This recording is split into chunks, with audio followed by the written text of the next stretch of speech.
Welcome back to Gun Freedom Radio, where we engage, we educate, and we inform. We are brought to you by azfirearms.com, your nationwide hometown gun shop. Well, our next guest is Logan Metesh, a historian, a writer who runs High Caliber History LLC and has worked for museums with the NRA, the Smithsonian Institute, the National Park Service. He is also a frequent guest on NRA TV, Mysteries at the Museum, Gun Stories with Joe Mantegna, NRA Gun Gurus, and American Rifleman TV. Holy cow, you're a busy guy. Welcome to the show, Logan. Hey, thanks for having me. Yeah, I do keep pretty busy, but you probably won't see my ugly mug. I do a lot of my work behind the scenes, with the exception of NRA TV. So they need folks to help organize and coordinate all of the really neat historic firearms that they use on those shows. So I'm happy to be behind the scenes. Well, and we do need that, that research. It takes so much time, and you've had so many years of study, and it's invaluable. Just recently with our auction house, our Pot of Gold Estate Auctions, you were on there looking around and you shot me an email and you're like, hey, you've got a gun on there that you're not sure what it is. And you told me all about it. And now we've shared that with our bidders. And I just thought that was incredible. That was invaluable. Thank you for that. Well, absolutely. I mean, and that's what it's all about. The research is what I'm passionate about, and being able to delve deep and find out the information and tell the story. That's what's so very important, particularly for the history of our country and the history of arms and museums and all of that. It's all tied together.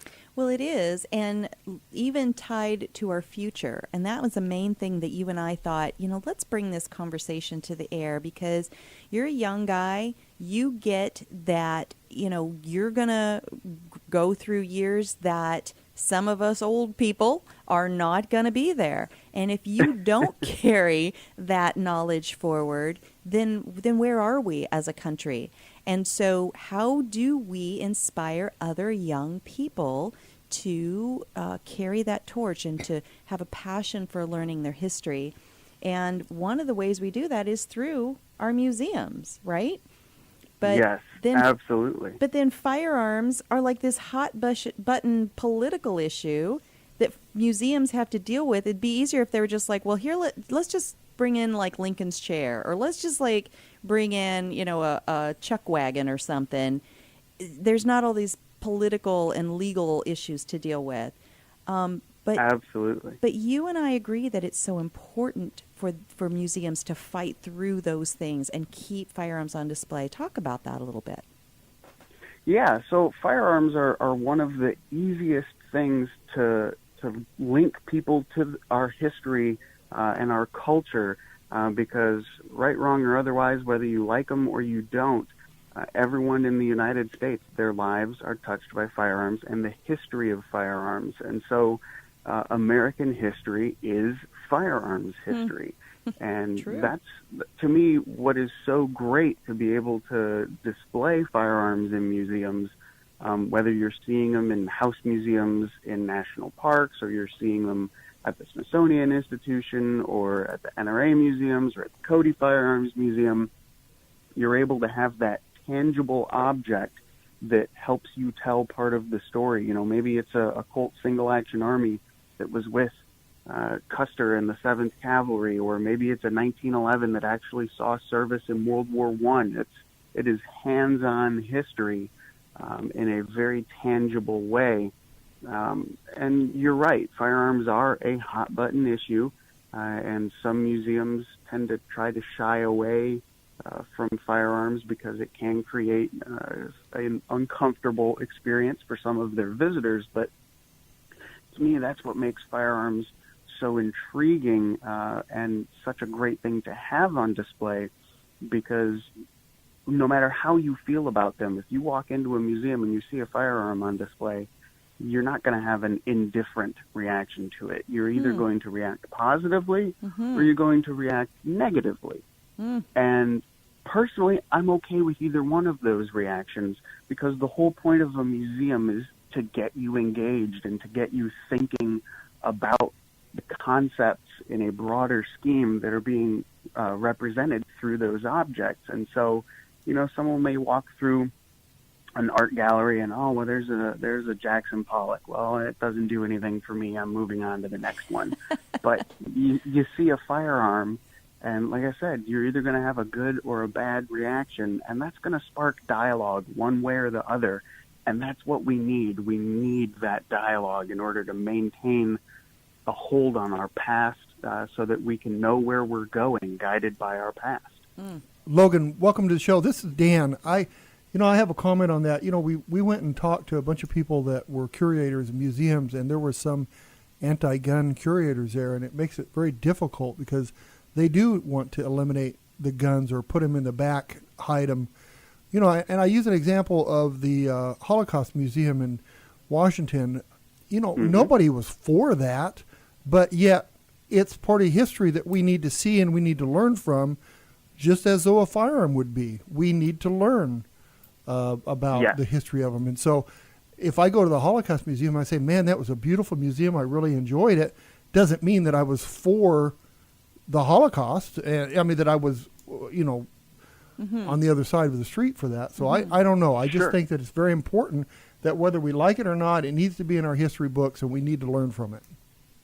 Absolutely. You're totally right, Dan. And that's the fact of the matter, is that history is often uncomfortable.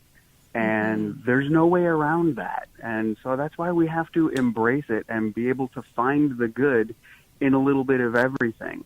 And that can certainly be done through firearms, as well as any number of other artifacts linking to any other number of periods in American and world history. Absolutely.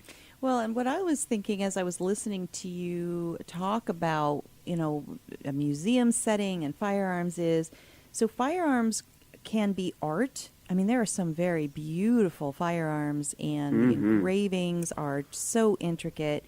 It's technology, right? It's a progression of technology through history.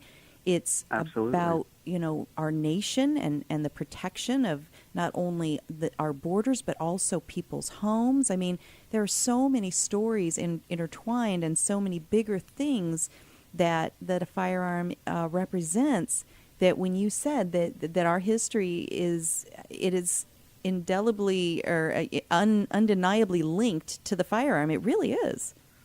Absolutely. Whether it is a beautifully engraved Henry rifle serial number 6 that was given to Abraham Lincoln that's in the possession of the Smithsonian Institution in D.C., or whether it's the little Philadelphia Derringer that was used to assassinate President Lincoln that's at Ford's Theater. Those are two very different pieces of American history, and yet they help tell the broad scope of history. And it helps really tell the full story of Lincoln, for example. You have that connection with him and innovation and arms, and him being presented that rifle from Benjamin Tyler Henry.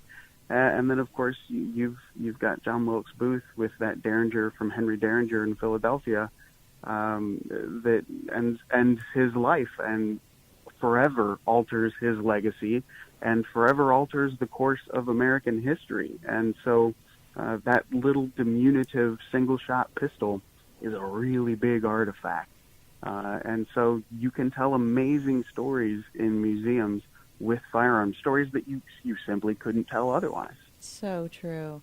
Well, our time has already slipped away from us, but before I let you go, I want to talk about your work and how people can follow your work and learn more about your website, High Caliber History. Yeah, absolutely. So highcaliberhistory.com, very easy, www.highcaliberhistory.com.